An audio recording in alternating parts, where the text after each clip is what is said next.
Hi Mark, I'm Eva and my Chinese name is Huang Yiqing. My school number is 49 and I'm a freshman at NCUE. Liukas, a delightful way to teach kids about computers. Code is the next universal language. In the 70s, it was punk music that drove the whole generation.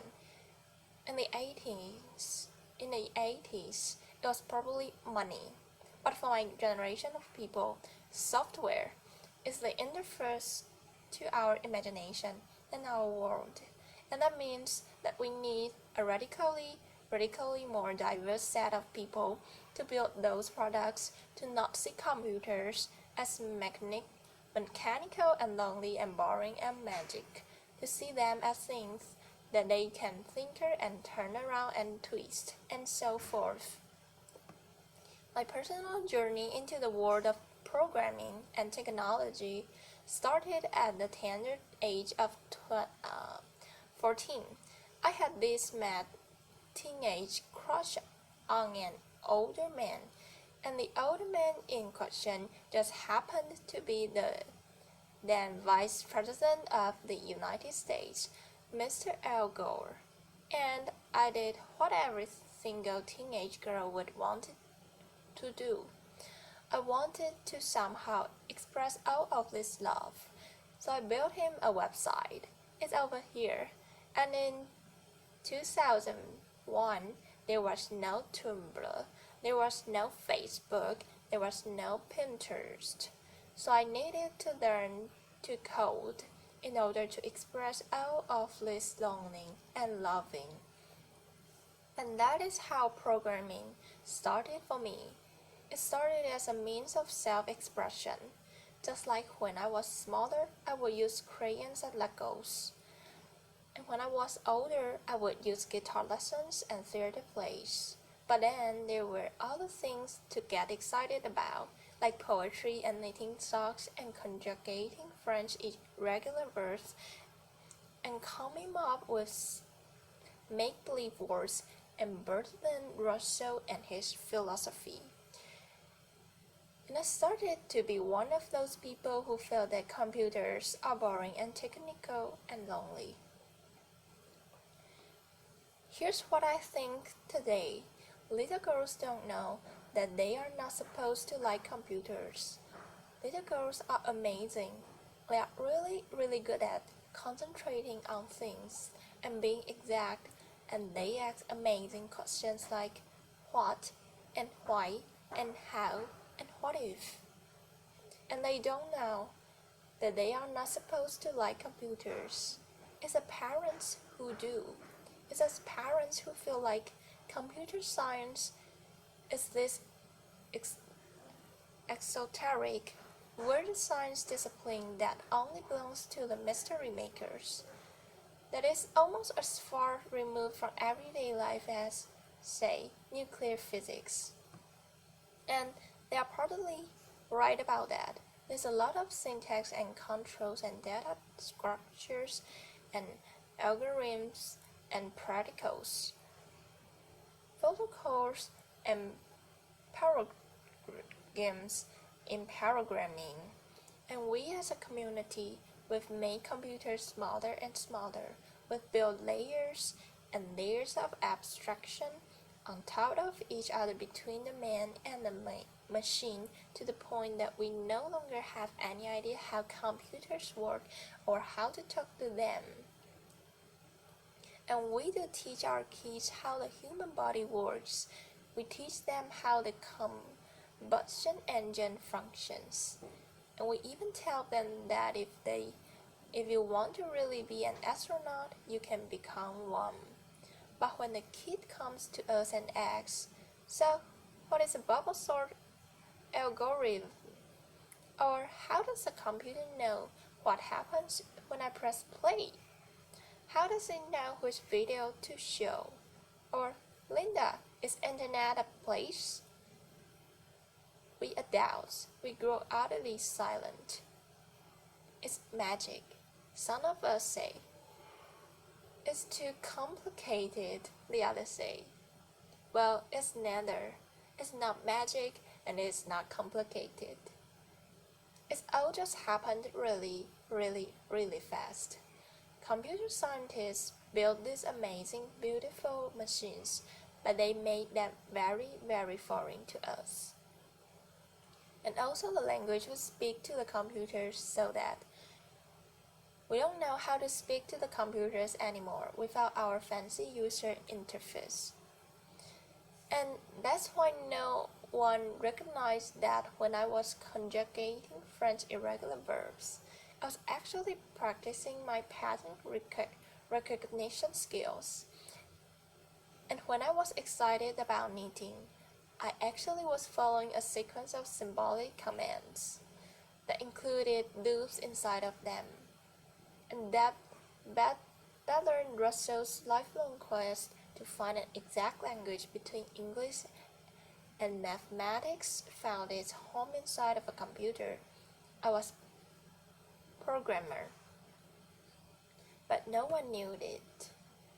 The kids of today, they tap, swipe, and pinch their way through the world, but unless we give them tools to build with computers, we are raising only consumers instead of creators. This request led me to this little girl. Her name is Ruby. She is 6 years old. She is completely fearless, imaginative, and a little bit bossy. And every time I would run into a problem in trying to teach myself programming, like what is object-oriented design or what is garbage collection, I would try to imagine how a 6-year-old little girl would explain the problem.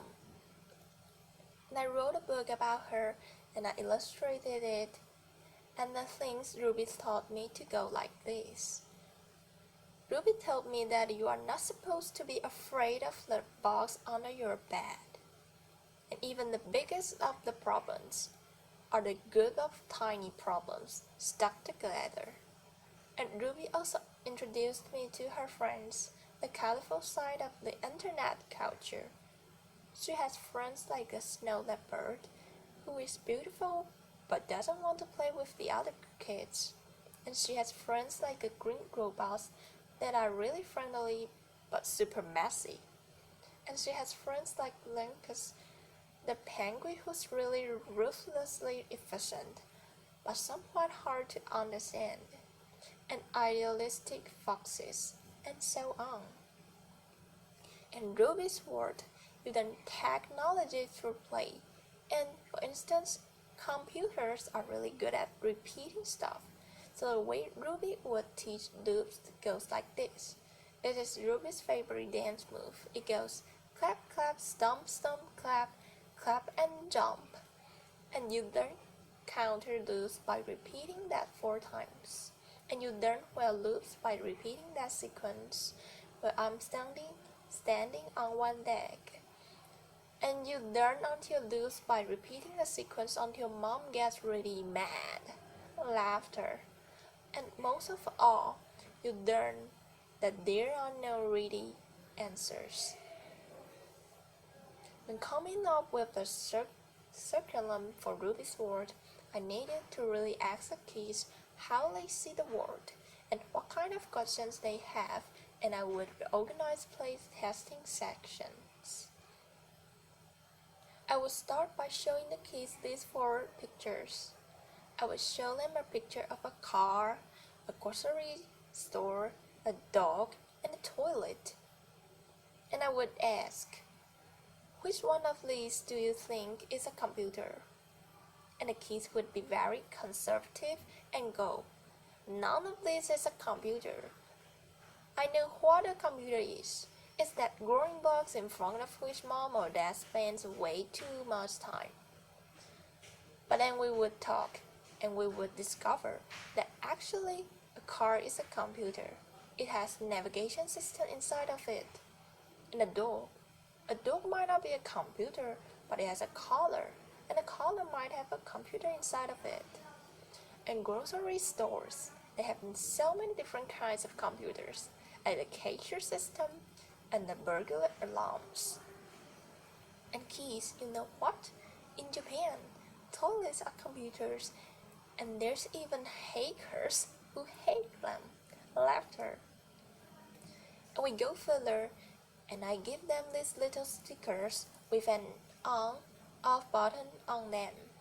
And I tell the kids, today you have this magical ability to make anything in this room into a computer. And again, the kids go, sounds really hard. I don't know the right answer for this. But I tell them, don't worry, your parents don't know the right answer either.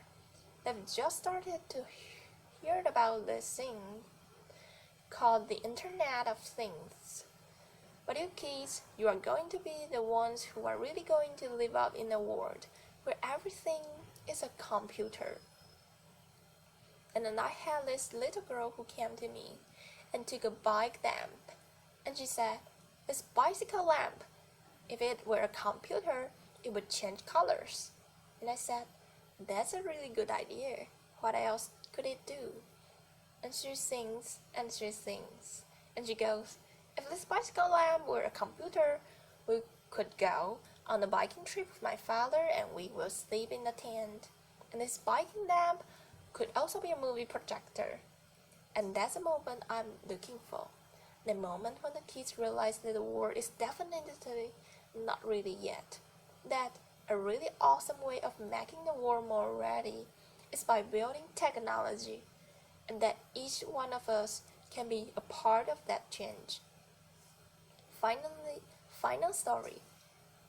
We also built a computer, and we got to know the bossy CPU and the helpful RAM and ROM that help it remember things. And after we've assembled our computer together, we also designed an application for it. And my favorite story is this little boy. He's 6 years old, and his favorite thing in the world is to be an astronaut. And the boy, he has these huge headphones on, and he's completely immersed in his tiny paper computer because you see, he's built up his own intergalactic planetary navigation application. And his father, the one astronaut in Martian orbit, is on the other side of the room. And the boy's important mission is to bring her father safely back to Earth. And these kids are going to have a profoundly different view of the world and the way we build it with technology. Finally, the more approachable, the more inclusive, and the more diverse we make the world of technology, the more colorful and better the world would look like. So imagine with me for a moment a world where the stories would tell about how things get made. Don't only include the 20-something-year-old Silicon Valley boys, but also Kenyan schoolgirls and Norwegian librarians. Imagine a world where little Ada Lovelace of tomorrow, who live in the paramount reality of wants and resource, they grow up to be very optimistic and brave about technology. They embrace the powers and the opportunities and the limitations of the world. A world of technology that is wonderful, whimsical, and a tiny bit weird. When I was a girl, I wanted to be a storyteller. I love make-believe worlds, and my favorite things to do was to wake up in the mornings in Moving Valley. In the afternoons, I would roam around the Tutunins, and in the evenings, I would go to sleep in Narnia. And programming turned out to be the perfect profession for me. I still create words. Instead of stories, I do them with code. Programming gave us this amazing power to build my whole little universe with its own rules and paradigms and practices. Creating something out of nothing with the pure power of logic. Thank you. Applause.